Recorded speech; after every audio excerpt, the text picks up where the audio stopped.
Jo, sincerament, fins a l'últim moment me pensava que sí, anàvem a rebre algun tipus d'explicació o algo, ja no nosaltres, sinó estes pobles, no sé, l'assumpció d'alguna responsabilitat o simplement pues, unes disculpes d'algo que s'ha fet malament o no s'ha fet tot el bé que hauria de ser, però vamos, nada más lejos de la realitat i sincerament és una llàstima perquè pense que han perdut una oportunitat perquè a més ha només una cosa que és fonamental en aquest cas i és que algú de l'Ajuntament va cridar a l'empresa per demanar que fracturara aquestes factures i això és fonamental i ara després parlarem d'això, però bueno. En el 2018, quan venien les eleccions municipals, van muntar unes festes d'agost a tot i plens, sent un dels anys amb el gasto més alt de la partida de festes. Van contratar, doncs és veritat, a una molt bona empresa, sense preocupar-los massa res més, i el problema ve quan aquesta empresa presenta una factura per un valor de 20.570 euros i resulta que vostès tenen un tope legal de 15.000. I com aquesta factura supera aquest tope, algú de l'Ajuntament té la brillant idea de cridar a l'empresa i es diuen 20.000 euros, doncs o partim per la meitat i ens passem la llei i la contractació pública a la torera perquè així ningú dels dos arriba al tope de 15.000. Això es reflexa en la factura rectificativa de l'empresa que diu clarament que és a petició del client i així també ho diu l'empresa, que ara després també passarem a analitzar això. Eixe vindria a ser un poquet el resumen a grosso modo de lo que vostès van fer i també m'agradaria deixar constància si avui en el ple que l'empresa jo sincerament penso que no té ninguna culpa de res perquè tot i vostès continuen intentant tirar-los les culpes i fer-los responsables, jo fins i tot a l'empresa la considero víctima perquè van estar més d'un any marejant-los per haver de pagar-los i l'empresa l'únic que vol és cobrar i si li demaneu que fracture la factura, doncs la fractura s'acaba perquè el que vol és cobrar. Tot aquest procediment irregular, vostès el coneixien perquè la secretària, evidentment, va fer un informe, us va informar i us va dir que aquestes factures no se podien pagar. I no únicament això, sinó que és que nosaltres mateix a Compromís, en una reunió, us vam advertir en el 2019 que això que havíem fet no estava gens clar. I jo ara sí, m'agradaria parar un segonet i rememorar en boca seva el que va passar en aquesta reunió. I vaig a llegir textual el que diu la notícia. Los socialistas aseguran que la documentación presentada al escrutinio de Compromís era muy clara en cuanto a la no existencia de irregularidades en la gestión municipal, pero su portavoz, visiblemente alterado, insistía que el pago de las facturas de las fiestas era no correcto, para sorpresa de nuestros representantes en la reunión ante la actitud paranoica y cerrada de los nacionalistas. Això és literal, vostès quan se va acabar la reunió van dir a la premsa. Vamos, ese portaveu de Compromís tenia cuernos i rabo. Y si no recuerdo malamente, el titular fins i tot era el PSPB ve a Compromís en un gobierno con el PP. Vamos, lo que té que escoltar uno per també amagar un pufo. I ara m'aneu a permetre llegir el que diu l'agència antifrau a conseqüència de la denúncia de Compromís que m'ha interposat este grup sobre el que vostès van fer en aquestes factures.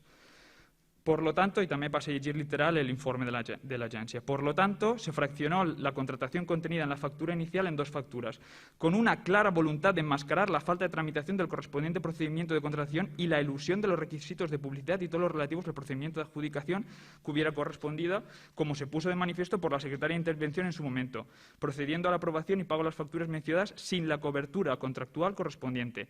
La presentación de dos facturas fraccionando el objeto inicial facturado se realizó con una clara voluntad de dar apariencia de legalidad a una contratación no ajustada a derecho, creando la ficción de dos contratos menores.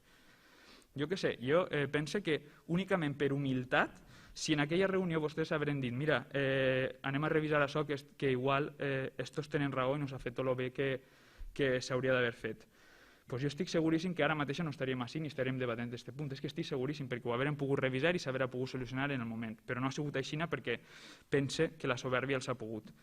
I així n'hi ha moltes qüestions que tocar i moltes preguntes que resoldre, però ja que no s'ha volgut admetre la nostra proposta de compareixença per poder formular les preguntes i resoldre's, me vaig a quedar en una, i la reitere. Qui va ser la persona que va cridar a l'empresa per a demanar-los que fracturara aquesta factura?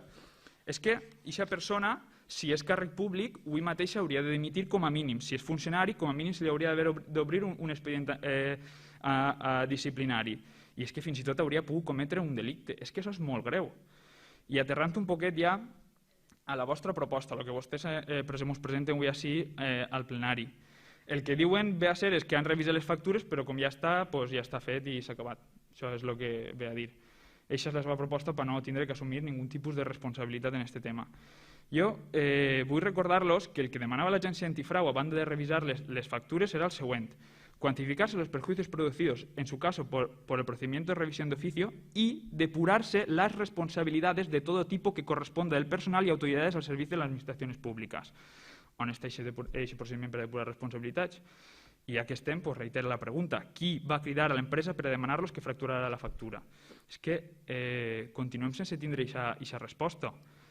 A més, en la seva proposta diuen acceptar les al·legacions presentades, posen 2 punts i ja no posen res més. Això en la proposta de resolució. Clar, nosaltres, quan vegem això, no sabíem a quines al·legacions volíeu que acceptàrem i hem demanat aquestes al·legacions a l'empresa i és que m'agradaria llegir-los algun trosset de lo que ve a dir l'empresa sobre el que ha passat. I vaig a llegir-vos-ho també textual.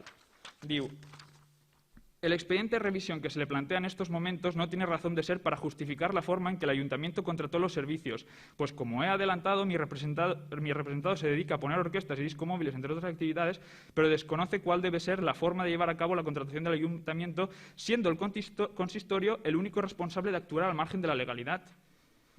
Aquestes són les al·legacions que por l'empresa. I, de fet, en el fet tercer, diu: tiempo después, cuando el excelentísimo ayuntamiento adeudaba la factura emitida por mi cliente, se le requirió a Monte Carlo para anularse la factura y emitiese 2 facturas. Se le requirió. És que va ser algú de l'Ajuntament. Entonces, jo, a banda d'això en l'escrit, el que venen a dir la Monte Carlo és que este procediment irregular de factures és a petició seua, d'una persona, persones que encara no sabem, i en ningú cas n'hi ha una al·legació clara en aquest document sobre si ells volen o no declarar nul aquest procediment. És que l'únic que ells han fet ha sigut posar uns fets de manifest i no se pronuncien sobre si el procediment s'ha de declarar nul o no. I, clar, ells l'únic que diuen així és que ells el que volien era cobrar i que com ho hagin fet vostès, si al marge de la llei o no, doncs és cosa seua. Això és el que venen a dir en les al·legacions. Per tant, el primer punt de la seva proposta, que és acceptar suposadament les al·legacions de l'empresa, el que estan fent, baix el nostre punt de vista, és excusar-se per a no declarar nul este procediment, el qual, com si ja s'ha comentat, l'article 47 de la llei de procediment administratiu és molt clar i diu: seran actes nuls de ple dret aquells que prescindisquen total i absolutament del procediment legal establert. Procediment legal establert, és que és tal qual. L'empresa, evidentment, el que vol és cobrar i si li pregunten, si realment volen presentar al·legacions, li pregunten ells el que voldran serà cobrar, però en el procediment corresponent, digo jo. Després diuen: no anem a declarar nul perquè va produir-se un dany a l'empresa. Claro, perquè són diners que no haurien d'haver eixit mai d'aquest Ajuntament.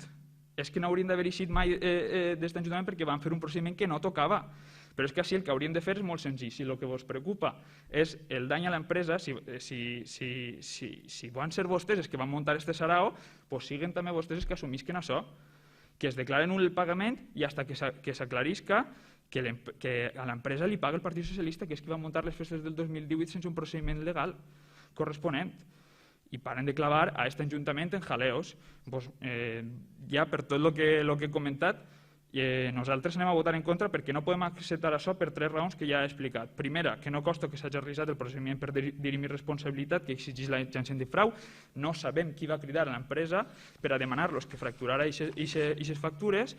Les al·legacions, les al·legacions de l'empresa no es pronuncien sobre la nul·litat o no del procediment, simplement exposen uns fets. I 3, aquestes factures qui les ha d'assumir és el Partit Socialista i no este poble, que res en deu de les seues irregularitats. Simplement nosaltres anem a votar en contra.